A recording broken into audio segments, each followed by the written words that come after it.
Hello दोस्तों, आपका बहुत बहुत स्वागत है सरकारी जॉब एकेडमी चैनल में। आज हम टॉपिक पढ़ने वाले हैं कंपाउंड इंटरेस्ट, चक्रवृद्धि ब्याज। ये अपने आप में मैथमेटिक्स में बेहद ही शानदार टॉपिक माना जाता है, बेहद ही कॉन्सेप्चुअल टॉपिक होता है। और इसके लिए आपने पहले ही बहुत सारे टॉपिक्स पढ़ लिए होंगे, ये मुझे पूरा आइडिया है। जैसे आपको कंपाउंड इंटरेस्ट पढ़ना है फॉर एन एग्जांपल, तो कुछ टॉपिक्स आपको पहले से क्लियर होने चाहिए। कौन से? जैसे परसेंट, फिर मैं बात करूं प्रॉफिट एंड लॉस, फिर अगर मैं बात करूं आपका डिस्काउंट, फिर सिंपल इंटरेस्ट एसआई।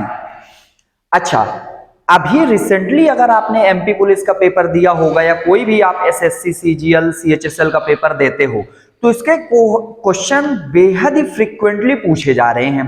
अच्छा, देखने में तो इसके टॉपिक्स, इसके क्वेश्चंस बहुत ही टफ लगते हैं, लेकिन बिलीव मी, अगर आप बेसिक से इस टॉपिक को पढ़ोगे तो बहुत ही सिंपल सा टॉपिक है, लेकिन कॉन्सेप्चुअल टॉपिक है। जो मैंने आपको बोला, कॉन्सेप्चुअल टॉपिक है।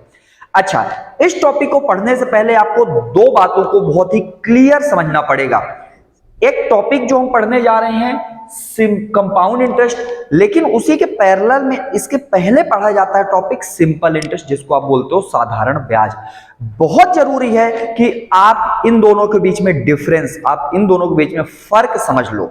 तो पहले हम वही डिस्कस करेंगे, जिसके बाद एक आपका बेस बन जाएगा। और बेस बनने के बाद बिलीव मी, आप कोई सा भी क्वेश्चन उठाकर देखो, एक एक क्वेश्चन में सॉल्व कर मारे वाला हूं। ऐसा कोई कॉन्सेप्ट नहीं बचेगा कंपाउंड इंटरेस्ट में जो मैं छोड़ूंगा। आप बस इस वीडियो को पूरा देखना, अच्छे से देखोगे, आप क्वेश्चंस की प्रैक्टिस करोगे तो 110% इसके एक एक क्वेश्चंस बनेंगे आपको, और जो गवर्नमेंट के एग्जाम्स में फाइनली आपको बहुत ही ज्यादा फ्रूटफुल होगा ये वीडियो। चलिए, विदाउट वेस्टिंग टाइम स्टार्ट करते हैं अपन कॉन्सेप्ट पढ़ना।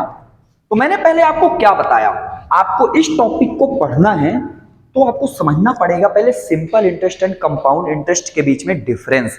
अच्छा, आप एक बात बताओ, आपको क्या लगता है हम सभी बैंक में पैसे जमा करते हैं कि नहीं करते? आप बोलोगे बिल्कुल जमा करते हैं। आपको क्या लगा करता बैंक वाले आपको सिंपल इंटरेस्ट में पैसा देते हैं कि कंपाउंड इंटरेस्ट में पैसा देते हैं? ज्यादातर स्टूडेंट्स को ऐसा लग रहा होगा कि बैंक जो हमें पैसा देता है वो सिंपल इंटरेस्ट में देता है, जबकि ऐसा नहीं है। बैंक हमें कंपाउंड इंटरेस्ट में ही पैसा देता है। पहले समझो आप, मैं सीधा सिंपल सा फर्क समझाता हूं सिंपल इंटरेस्ट और कंपाउंड इंटरेस्ट में। पहले सिंपल इंटरेस्ट की बात करते हैं अपन, ठीक है? और इधर मैं बात करूंगा किसकी? कंपाउंड इंटरेस्ट की, सीआई की, ठीक है? देखिए, आपके पास एक एग्जांपल के लिए 100 रुपए है।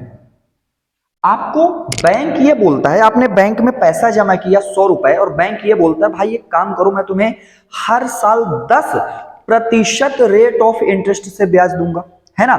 इसका मतलब ये हो गया, आपने 100 रुपए जमा किया तो एक साल में ब्याज जो मिलने वाला है 100 का 10% कितना हो जाएगा? 10 रुपए। तो आपने जो पैसा जमा किया ये कहलाता है प्रिंसिपल, और रेट ऑफ इंटरेस्ट अगर आपका 10% है तो 100 का 10% तो 10 ही होगा। इसका मतलब फाइनली जो आपको पैसा मिलने वाला है वो कितना मिलने वाला है? 110 रुपए। ये एक साल की बात हुई। फिर हम अगर बात करें, आपका मन हुआ नहीं मुझे अब पैसा नहीं चाहिए, मैं 3 साल तक पैसा जमा करके रखना चाहता हूं, तो क्या करोगे? आप समझो, ये फर्स्ट ईयर की बात हुई, ये पहले साल की बात हुई। सेकंड ईयर की अगर आप बात करोगे तो सेकंड ईयर में आपको अगेन जो पैसा मिलने वाला है वो कितना? 100 का 10% कितना होगा? 10। यानी जो ब्याज मिलेगा आपको दूसरे साल वो कितना मिलेगा आपको? अगेन जो आपको ब्याज मिलने वाला है वो आपको मिलने वाला है 10 रुपए। आप मेरी बात समझना, है ना? फिर मैं अगर ब्याज के रूप में बोलूं तो ब्याज आपको 10 मिला, सेकंड ईयर में ब्याज आपको 10 मिला। अगर बात करें थर्ड ईयर की, थर्ड ईयर कितना मिलेगा? तीसरे साल ब्याज कितना मिलेगा? तो आप बोलोगे सर प्रिंसिपल तो मेरा 100 रुपए ही है, मूलधन तो मेरा 100 रुपए ही है, तो 100 का 10% आपका 10 ही आएगा, ठीक है? अब समझो, आपको टोटल 3 सालों में ब्याज कितना मिला? समझना, प्रिंसिपल आपका था 100 रुपए। 3 सालों में आपको जो ब्याज मिला 10, पहले साल 10 रुपए, दूसरे साल भी 10 रुपए, तीसरे साल भी आपको 10 रुपए मिला। यानी इसका मतलब 3 सालों में जो ब्याज मिला वो कितना मिला? 130। इसी को तो आप सिंपल इंटरेस्ट यानी साधारण ब्याज बोलते हो, इसको आप प्रिंसिपल बोलते हो।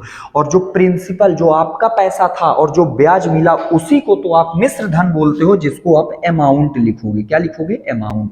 तो टोटल जो पैसा मिलेगा आपको बैंक से वो मिलेगा 130 रुपए। ये केस किसका बता रहा हूं? सिंपल इंटरेस्ट का। ठीक है, बेहद ही सिंपल सा, इसका नाम ही सिंपल इंटरेस्ट है। ऐसे ही काम है, मतलब 100 रुपए थे तो पहले साल आपको 10% का ब्याज 10 रुपए ही मिलेगा, दूसरे साल भी 10 रुपए ही, तीसरे साल भी 10 रुपए ही। तो ओवरऑल जो आपको पैसा मिला कितना मिला? जो मैंने आपको अभी बताया 130 मिला। लेकिन कंपाउंड इंटरेस्ट में क्या चेंजेस आएंगे उसको समझना बहुत ज्यादा जरूरी है। हमें समझ में क्या आया सिंपल इंटरेस्ट से? सिंपल इंटरेस्ट से पहले में ये समझ में आया कि जो साधारण ब्याज में जो मूलधन होता है यानी जो आपका पैसा होता है वो सेम रहता है, वो कभी चेंज नहीं होता। और यही से स्टार्ट होता है डिफरेंस क्रिएट होना किसका? कंपाउंड इंटरेस्ट का। कंपाउंड इंटरेस्ट यहीं से अपने आप को पूरा अलग बना लेता है। कैसे? समझना मेरी बात आप। जैसे आपकी जेब में 100 रुपए थे, आपने बैंक को बोला भाई पहले साल 3 सालों के लिए जमा करना है। ठीक है, तो पहले साल आपको जो ब्याज मिलेगा 100 रुपए का 10%, मतलब आप पहले भी साधारण ब्याज में ही जो ब्याज मिल रहा था वो 10% के हिसाब से पर एनम मिल रहा था। कंपाउंड इंटरेस्ट में भी आपको जो ब्याज मिलना है वो 10% प्रति वर्ष मिलना है। ठीक है, अब मेरी बात समझना। हाँ, एक बात जरूर है, ये टॉपिक पेशेंस मांगेगा आपसे, टेस्ट करेगा आपको कि आपको कितना पेशेंस है, क्योंकि छोटी छोटी बातों को बड़ा ध्यान रखना पड़ेगा इस टॉपिक में, है ना। आप जल्दी से सोचो, जल्दी जल्दी, बिल्कुल मैगी जैसा मुझे समझ में आने लगे तुरंत इसका आंसर आ जाएगा। So it's not gonna happen in this topic, बिल्कुल नहीं होना है इस टॉपिक में, है ना। सो प्लीज आप अपना पेशेंस जरूर बनाकर रखना। चलिए देखते हैं। तो पहले साल जो आपका ये 10%, 100 का 10% कितना बना? सिंपल सी बात है 10 रुपए ही। लेकिन एक बात बताओ आप, ये 110 मिलेगा, मतलब पहले साल अगर आपको पैसा लेना होता तो 110 रुपए मिलता। ठीक है, लेकिन हुआ क्या? अच्छा, मेरा जब सिंपल इंटरेस्ट की बात करते हैं तो सिंपल इंटरेस्ट में पहले साल जो हमारा मूलधन था वो 100 था।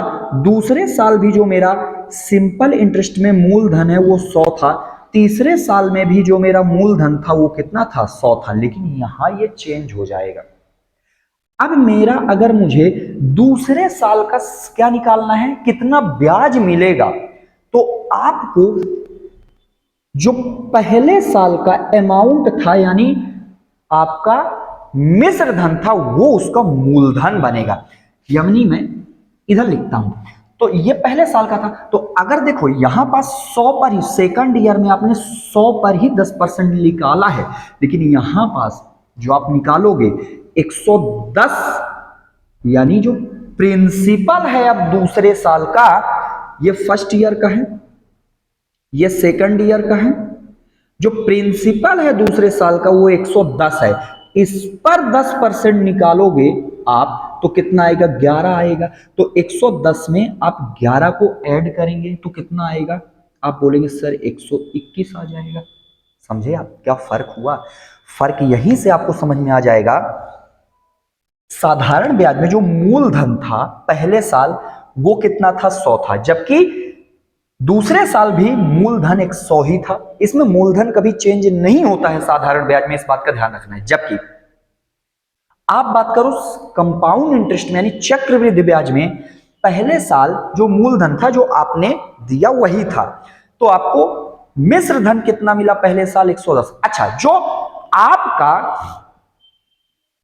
इस साल का मिश्र धन है वो अगले साल का मूलधन बनता है। देखो दूसरे साल जो पहले साल का मिश्र धन है वो दूसरे साल का क्या बन रहा है? क्या बन रहा है? बोलो बोलो, क्या बन रहा है? बोलो आप। ये बन रहा है मूलधन। और अब इसका 10% निकाला तो 121 आया। अब हम बात करें थर्ड ईयर के लिए, तीसरे साल के लिए। तो तीसरे साल का मूलधन कौन बनेगा? 121 बनेगा। क्या बनेगा? 121। 121 का 10% मत बोलो आप, कितना होगा? 12.1 होगा। कितना होगा? 12.1 होगा। इसको आप ऐड करोगे तो कितना आएगा? 133.1 आ जाएगा। बोलिए आएगा कि नहीं आएगा? अब आप सोचो, फर्क समझ में आएगा आपको। जो मेरा साधारण ब्याज में पहले साल मूलधन, अब क्लियर हो जाएंगी आपको सारी चीजें। पहले साल का मूलधन चाहे साधारण ब्याज का हो चाहे चक्रवृद्धि ब्याज का, वो चेंज नहीं होता है ना। ये बहुत इंपॉर्टेंट कॉन्सेप्ट बता रहा हूं आपको। फिर दूसरे साल से साधारण ब्याज और कंपाउंड आपका चक्रवृद्धि ब्याज क्या होने लगता है? चेंज होने लगता है। देखो, और एक इंपॉर्टेंट बात यह भी कि साधारण ब्याज का मूलधन कभी भी चेंज नहीं होता। जो पहले साल था वो कितने भी सालों का निकालना हो वही होगा। जबकि चक्रवृद्धि ब्याज में मूलधन चेंज होता है। क्या चेंज होता है? जो पहले साल का मूलधन, जो पहले साल का आपका मिश्र धन होगा वो दूसरे साल का क्या बनेगा? मूलधन बनेगा। जो दूसरे साल का मिश्र धन होगा वो तीसरे साल का क्या बनेगा? मूलधन बनेगा। आप समझ रहे हो? यानी इस पर ब्याज के ऊपर ब्याज लगना स्टार्ट हो जाता है, समझो आप, है ना। इसलिए ये दोनों बहुत ही डिफरेंट है। अच्छा, कहां से एक बात और समझो, आप ये समझो फायदा किस में है आपको। देखो, आपको फाइनली 3 सालों में, 3 वर्षों में आपको 130 रुपए मिले हैं अगर आप साधारण ब्याज से पैसा लेते हो। लेकिन अगर आप चक्रवृद्धि ब्याज से पैसा लेते हो तो आपको 133.1 मिल रहा है रुपए। आप बोलोगे सर ये तो बहुत ही कम है, लेकिन अमाउंट बढ़ेगा तो परसेंट भी तो बढ़ेगा ना। इसलिए बहुत फायदा होता है किसमें? चक्रवृद्धि ब्याज में। ज्यादातर चीजें पूरी एप्लीकेबल होती हैं किसमें? चक्रवृद्धि ब्याज में होती है। ठीक है, आई होप आपको इसका कॉन्सेप्ट क्लियर हो गया होगा। अब हम इसके क्वेश्चंस की बातें करते हैं। इसमें फर्क समझ में आ गया होगा। पहला फर्क आपका क्या होता है? पहला फर्क होता है पहले साल का साधारण ब्याज और चक्रवृद्धि ब्याज में कोई डिफरेंस नहीं होता है। दूसरे साल से डिफरेंस होना चालू हो जाता है, लेकिन साधारण ब्याज में मूलधन कभी चेंज नहीं होता है। लेकिन चक्रवृद्धि ब्याज में जो आपका मूलधन होता है वो पिछले साल का चक्रवृद्धि ब्याज होता है। बहुत ही क्लियरली आप इस बात को अच्छे से माइंड में बैठा लो और नोट्स में लिख लो इसको अच्छे से। बोलो क्लियर है क्या? बिल्कुल क्लियर है। अब आगे बढ़ते हैं अपन, ठीक है। चलिए,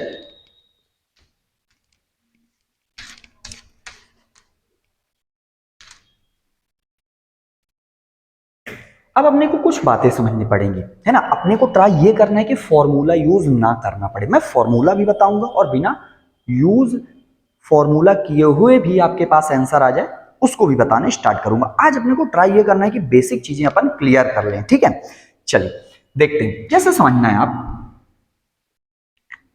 आपको ये पता करना है, जैसे मैंने पिछला क्वेश्चन ही बताया, आपके पास 100 रुपए था, प्रिंसिपल आपके पास कितना है?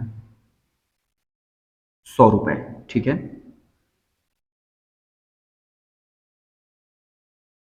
100 रुपए आपके पास प्रिंसिपल है। रेट ऑफ इंटरेस्ट आपके पास कितना है? पर एनम, ठीक है। जो ब्याज दर है वो कितनी है? 10%। टाइम मैं बोल रहा हूं आपके पास है 3 वर्षों का, 3 इयर्स का आपके पास टाइम है। आपको ये पता करना है कि अमाउंट कितना होगा, आपको ये पता करना है, ठीक है। आपके पास सीआई यानी चक्रवृद्धि ब्याज क्या होगा ये पता करना है आपको, ठीक है। अच्छा, जिसको नहीं पता, आप नए हो, पहली बार वीडियो देख रहे हो, तो मैं आपको बता दूं, पी किसके लिए आप यूज करते हो? प्रिंसिपल के लिए। प्रिंसिपल, प्रिंसिपल क्या कहलाता है? मूलधन कहलाता है। यानी जो पैसा आप बैंक में जमा करते हो उसी को आप बोलते हो। आर क्या कहलाता है? रेट ऑफ इंटरेस्ट, जो आपको ब्याज दर में पैसा बैंक एक्स्ट्रा पैसा देता है ना, रेट ऑफ इंटरेस्ट कहलाता है। रेट ऑफ इंटरेस्ट कहलाता है, जिसको आर से डिनोट करेंगे, जिसको आप ब्याज दर बोलते हैं, ठीक है, ब्याज दर बोलते हैं। फिर अगर हम बात करें टाइम की, तो टाइम कितना, टाइम तो आप सभी को पता ही है ना, समय की बात की जाएगी, कितने समय के लिए आप इसको पैसे को जमा कर रहे हो, ठीक है। फिर आपका अमाउंट, ए कहलाएगा अमाउंट, जिसको आप मिश्र धन बोलेंगे। सी आई कंपाउंड इंटरेस्ट, ऊपर लिखा ही है कंपाउंड इंटरेस्ट, ठीक है, इसको मैं सी आई ही लिखूंगा आने वाले टाइम में, एस आई में लिखूंगा सिंपल इंटरेस्ट, ठीक है, तो आप ये ध्यान रखना।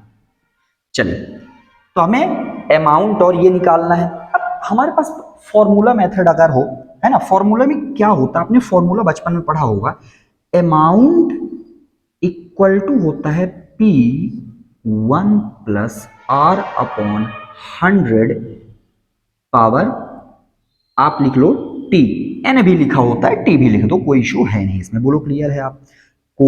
ये एक बेसिक फॉर्मूला होता है, लेकिन ये आया कहां से, सबसे ज्यादा जरूरी है ये फॉर्मूला कहां से आ गया, हमें ये समझना जरूरी है। आप समझो, ये ब्याज के ऊपर ब्याज लगता है अपने को, तो ये समझ में आया है ना। मैं बिना फॉर्मूले के पहले बताऊंगा, फिर बताऊंगा कि फॉर्मूला आ कहां से गया, ये समझ में आ जाएगा आपको, ठीक है।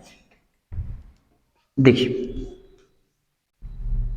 आपके पास 100 रुपए था, मैं इसको यहां पास यूज करता हूं, आपके पास 100 रुपए था, हर एक चीज अपने आप का 100% होती है, मतलब मूलधन अपने आप का 100% होगा, और जो ब्याज है आपको 10% मिल रहा है, इसका मतलब आपको जो रुपए मिलने वाला है 100% मूलधन तो मिलने ही वाला है, और आपको ब्याज भी 10% मिलेगी, यानी आपको 110% मिलेगा। कितना रुपए मिलेगा, 100 का 110% कितना होगा, आप ये बताओ, 100 का 110% कितना होगा, ठीक है, आपने कैंसिल किया, कितना आ गया, 110 ही आएगा, ये पहले साल का है।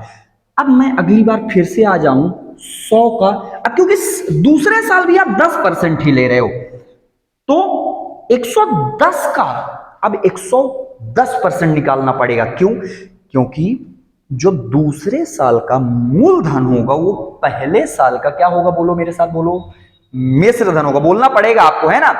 तो मैं इसका भी 110% निकालूंगा, तो कितना आएगा, बोलो आप, कैंसिल कर दिया, 121 आया, कितना, 121।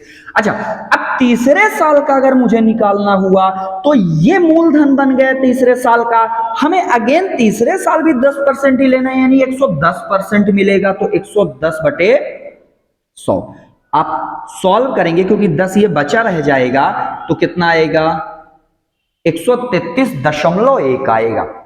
देखो, मैंने पिछला क्वेश्चन इसलिए लिया क्योंकि आप कॉन्सेप्ट समझ जाओ एक बार। अब एक बात देखो, ये सेम यही आया ना, अब एक बात बताना, इसमें समझना, इधर देखिए आप, मुझे अमाउंट इतना आया ना, यहां पास देखना, ये प्रिंसिपल कितना है, इतना, सॉरी, प्रिंसिपल कितना है, 100, ये बताइए, 1 लिखेंगे प्लस 10/100, टाइम कितना है, 3, ये बताइए 100 प्लस 10 कितना हुआ, 110/100 की पावर 3, यानी 100 गुणे 110 गुणे 110/100 गुणे 110/100।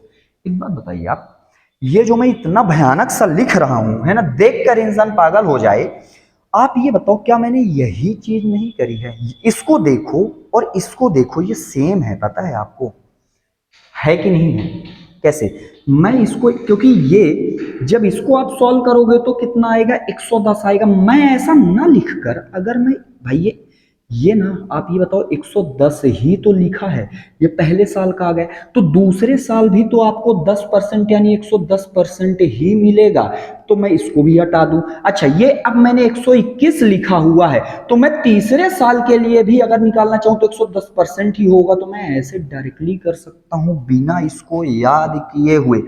याद रखो, बचपन की चीजें हैं, बेसिक चीजें हैं, अपने को काम तो आनी ही है, लेकिन मैं ये बोल रहा हूं, ये पहले साल का है, ये पहले साल का है, क्या अमाउंट, ये पहले साल पर आपने 110% लगाया तो दूसरे साल का मिला, दूसरे साल पर 110% मिला है तो आपको तीसरे साल का मिला, ठीक है। ये इसका बेसिक था, आप इसको सॉल्व करोगे तो एज इट इज यही सेम आएगा, तो हम क्यों करें। अब इससे भी आपको आसान तरीका बताने जा रहा हूं आपको, ठीक है। ये हुआ, ठीक है। तो हमें पहली बात तो फॉर्मूला यूज करना ही नहीं है, तो क्या करेंगे हम, फिर कैसे पता करेंगे, क्या निकालेंगे। अच्छा एक बात और समझो आप, हमें यह पता चल गया कि अमाउंट कितना आया, 133.1 आया, ठीक है। आपको पता है, क्या पता है ना। आप लिखने से ज्यादा आप बस समझना है यहां पास, आपको अगर कंपाउंड इंटरेस्ट पता करना तो कंपाउंड इंटरेस्ट इक्वल टू होता है अमाउंट माइनस प्रिंसिपल, होगा ही होगा भाई। आप एक बात बताओ, कितना टोटल आपको मिला लास्ट में, 133.1, इसमें से आपका खुद का पैसा कितना था, 100 रुपए, तो बचा कितना, 33.1 ही तो बचा, वही तो चक्रवृद्धि ब्याज हुआ, वही तो बैंक आपको पैसा दे रहा है, तो घटा दिया तो कितना आया, 33.1। तो इसमें कोई बहुत ज्यादा एक्स्ट्रा अपने को दिमाग नहीं लगाना, बट फॉर्मूला है ना, क्योंकि बेसिक चीजें बेसिक होती हैं, कभी ना कभी काम जरूर आता है जब आपको डिटेल ना पता हो। चलिए ये हो गई बात इस तरीके से, ठीक है। अब मैं इसको बताऊंगा रेशियो मेथड से कैसे करोगे आप सॉल्व, ठीक है। देखिए इसी चीज को चाहते तो आप पता कैसे कर सकते थे, अगर आपको चीजें बहुत अच्छे से क्लियर है तो आपको ये सब कुछ भी नहीं करना है। अच्छा मैंने क्यों बताया ये सब, जब कुछ करना ही नहीं तो मैंने बताया क्यों, इसलिए बताया क्योंकि आपको मैं डायरेक्टली अगर शॉर्ट ट्रिक या आपको रेशियो मेथड बता दूंगा ना, आपका आंसर तो आना स्टार्ट हो जाएगा, लेकिन आपको अंडरस्टैंडिंग नहीं आएगी कि हो तो हो क्यों रहा है, ये जानना पहले जरूरी है, ठीक है। चलिए देखते हैं, आपको पता था प्रिंसिपल मेरा कितना देकर रखा था, 100 रुपीज, ठीक है। रेट ऑफ इंटरेस्ट देकर रखा था 10% पर एनम, ठीक है। टाइम कितना देकर रखा था आपका, टाइम देकर रखा था 3 इयर्स, ठीक है। तो आपका सीआई पूछा है और अमाउंट पूछा है आपसे, ठीक है। अब देखो आपका पूरा का पूरा सिस्टम ही चलने वाला है किससे, रेट ऑफ इंटरेस्ट से। किससे चलने वाला है, रेट ऑफ इंटरेस्ट से, है ना। अच्छा 10% प्रति वर्ष, 10% का मतलब क्या होगा, 10% का मतलब होता है 1/10। इसका मतलब ये हुआ, अगर ये मेरा प्रिंसिपल है, मतलब मूलधन मेरा 10 है, तो आपको एक साल में ब्याज मिलने वाला है, और ब्याज किस ब्याज की आप बात कर रहे हो, चक्रवृद्धि ब्याज की। तो ब्याज कितना हुआ, 1 रुपए मिलेगा, मतलब आपने पैसा 10 रुपए जमा किया तो आपको ब्याज 1 रुपए मिलेगा। इसका मतलब टोटल घर कितना ले जाओगे आप घर ले जाओगे 11 रुपए। तो मैं चुपचाप ऐसे लिख दूंगा, क्या लिखूंगा, प्रिंसिपल लिखूंगा इधर, और इधर लिखूंगा अमाउंट। एक बात तो, पहले साल अगर मेरा प्रिंसिपल 10 है तो ब्याज 1 मिल रहा है, तो अमाउंट कितना मिलेगा, 11 मिलेगा। अरे मिलेगा कि नहीं मिलेगा बोलिए, बिल्कुल मिलेगा। अच्छा दूसरे साल भी मेरे को 10% ही लेना है, तो दूसरे साल भी मेरा प्रिंसिपल अगर कितना है, 10 है, तो ब्याज 1 यूनिट मिल रहा है, यानी कितना मिल रहा है, अमाउंट 11 मिल रहा है, क्योंकि समय 3 सालों के लिए है। तो अगेन 10 और इधर लिखोगे 11, बात खत्म, क्वेश्चन यहीं से पूरा खत्म हो जाएगा आपका। ये 10 गुणे 10 गुणे 10 क्या है, ये 10 का घन है, 10 का क्यूब है, 1000 आएगा। 11 का क्यूब क्या होता है, 13 31 होता है। अच्छा एक बात और बता दूं आपको, अगर आपको ये टॉपिक पढ़ना है, 30 तक की टेबल 110% आनी चाहिए, नहीं आप इस टॉपिक में इतना परेशान हो जाओगे कि आपको लगेगा ये बहुत टफ टॉपिक है। लेकिन अगर जो मैं बता रहा हूं उतना कर लिया, 30 तक की टेबल आप लर्न कर लो, 30 तक का क्यूब आना चाहिए बहुत ही जबरदस्त तरीके से, क्योंकि देखो ना यहाँ 11 का क्यूब आ गया, अभी 28 का आएगा, 27 का आएगा, डेटा दे देगा वो। तो वहीं पास तो उसकी है कि वहीं पास तो तुम्हें फंसा है, क्योंकि जैसे ही तुमने कैलकुलेट किया वैसे ही टाइम आ जाएगा, टाइम लग जाएगा, है ना। इसी तरीके से आपको 40 तक का स्क्वायर वर्ग याद होना चाहिए। फिर इस टॉपिक में जब ये कर लेना है आप, तभी आप इस टॉपिक को सॉल्व करने बैठना, और देखना कितना अच्छे से आएगा आपको, है ना। अच्छा चलिए ठीक है, मेरा ये काम खत्म हो चुका है यहाँ पास, है ना। अब इसको देखते हैं, ये बताइए आप, मुझे ये पता करना है। अच्छा मेरे पास प्रिंसिपल एक्चुअल, ये तो मैंने यूनिट में लिखा, प्रिंसिपल मेरे पास एक्चुअल में कितना देकर रखा है, 100 रुपए, मतलब 1000 यूनिट की वैल्यू कितनी आई? 100 रुपए। ये जीरो से जीरो किया तो एक यूनिट की वैल्यू कितनी आ जाएगी? 1/10 रुपए। तो मुझे इसमें 1/10 का अगर क्या करना पड़ा, भाग देंगे भाई। 1331 अमाउंट पता करना है, भाग देंगे तो कितना आएगा मेरे पास? 133.1 आएगा। तो मेरा अमाउंट यही तो था, 133.1। अच्छा एक बात और, प्रिंसिपल 1000 है, अमाउंट आपका 1331 है। जब आप अमाउंट में प्रिंसिपल को सब्ट्रैक्ट करोगे, घटाओगे, तभी तो आपका क्या आएगा? सीआई आएगा। ये बताओ आप, 1331 में से 1000 को घटाया आपने तो सीआई का यूनिट कितना आया? आप बोलोगे सर इतना आया, 300। 1331 में से वो 331 आया। अच्छा, एक यूनिट की वैल्यू मेरे पास कितनी है? 1/10 रुपए। तो 1331 में मल्टीप्लाई करेंगे तो कितना आ जाएगा? यानी इतना आएगा, यानी 1331, सॉरी 13 बोल रहा हूं, रियली सॉरी अगर मैंने कहीं और बोला हो। 33.1 आया यहां, और इधर कितना आया? 133.1 आ गया। ठीक है, अब हम पूरा का पूरा यही इसी तरीके से रेशो मेथड को सॉल्व करेंगे। ठीक है, अच्छा रेशो मेथड से ही मैं आगे की चीजें कंटिन्यू करूंगा, लेकिन उसके पहले मैं कुछ चीजें सिखा देना चाहता हूं आपको, जिससे बहुत अच्छे से आपको चीजें क्लियर हो जाए। ठीक है, जैसे आपको ये समझना है रेशो मेथड में, है ना, यूनिट से ही तो अपने को करना है। हालांकि ऐसी बहुत सारी चीजें हैं जिसमें करना पड़ेगा, लेकिन पहले आपको समझो यूनिट में। एक बात बताओ, मेरे पास सिर्फ आपको ये पता चला अगर कंपाउंड इंटरेस्ट को डील करना है तो रेट ऑफ इंटरेस्ट से अपने को डील करना पड़ेगा। अगर रेट ऑफ इंटरेस्ट से अपने को डील करना हुआ तो कैसे काम करेंगे ये समझो। मान लो आपके पास पहले साल आपका कितना आया? 10%। दूसरे साल कितना आया? 20%। तीसरे साल कितना आया? 30%। आप अलग अलग ब्याज ले रहे हो, पहले साल आप 10% ले रहे हो, दूसरे साल 20% ले रहे हो, तीसरे साल कितना ले रहे हो? आप 30% ले रहे हो। अच्छा चलो पहले एक काम करते हैं, पहले इतने बस का सॉल्व करते हैं, फिर उसको सॉल्व करेंगे। तो 10% का मतलब कितना होता है? 1/10 होता है। 20% का मतलब कितना होता है? 1/5 होता है। आपको पता है 1/5 होता है। मतलब मैं प्रिंसिपल और अमाउंट का रेशियो लिखूंगा, क्योंकि यही तो बस लिखना आना चाहिए। उसके बाद तो ये टॉपिक बहुत आसान है। पहले साल प्रिंसिपल मेरा अगर कितना है? 10, तो मेरा अमाउंट कितना हो जाएगा? 11। दूसरे साल प्रिंसिपल मेरा कितना है? अगर 5 यूनिट, 5 यूनिट है तो 1 रुपए 1 यूनिट ब्याज मिलेगा, तो कितना हो जाएगा? 6। अच्छा एक बात और ध्यान रखना आप, है ना, क्या ध्यान रखोगे?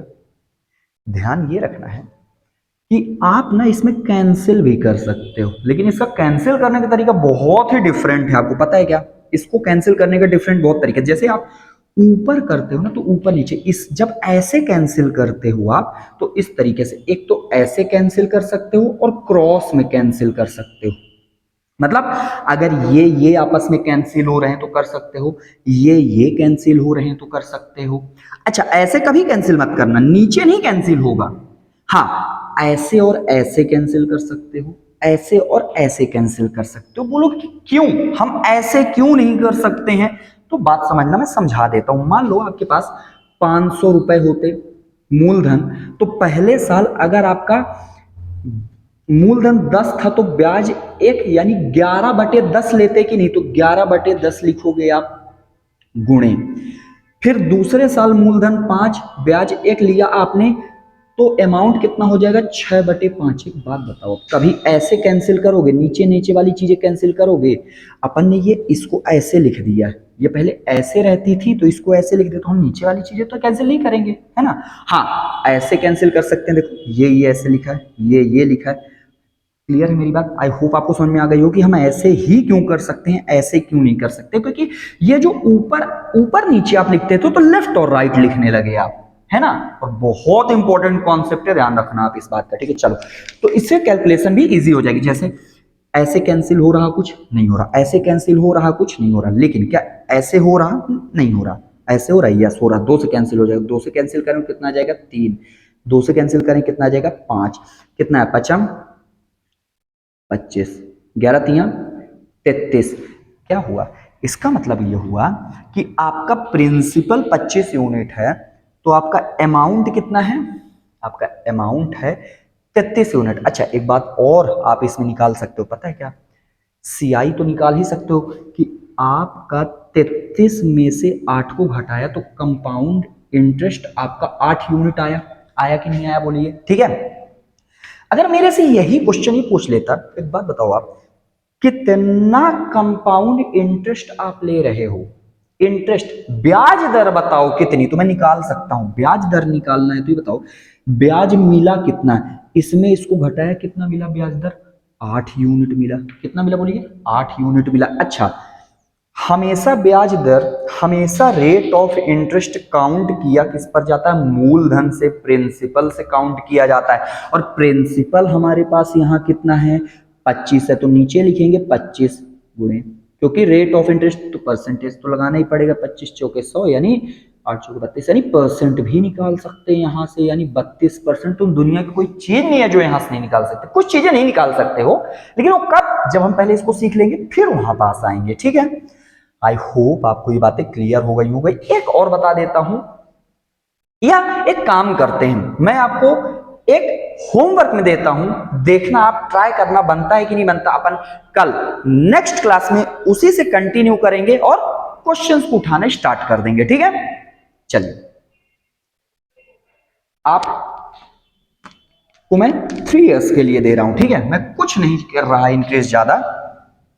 ये मैंने लिखा, पहले साल 10%, दूसरे साल 20%, तीसरे साल 30%। ठीक है, तो आप इसका क्या पता लगाओगे? प्रिंसिपल कितने यूनिट होगा, अमाउंट कितने यूनिट होगा, सीआई कितने यूनिट होगा, और रेट ऑफ इंटरेस्ट भी आपको बताना है कितना होगा। कमेंट जरूर करना, इसको बताना। अपन नेक्स्ट क्लास में आगे के क्वेश्चन स्टार्ट करेंगे। थैंक यू वेरी मच, मिलते हैं नेक्स्ट क्लास में।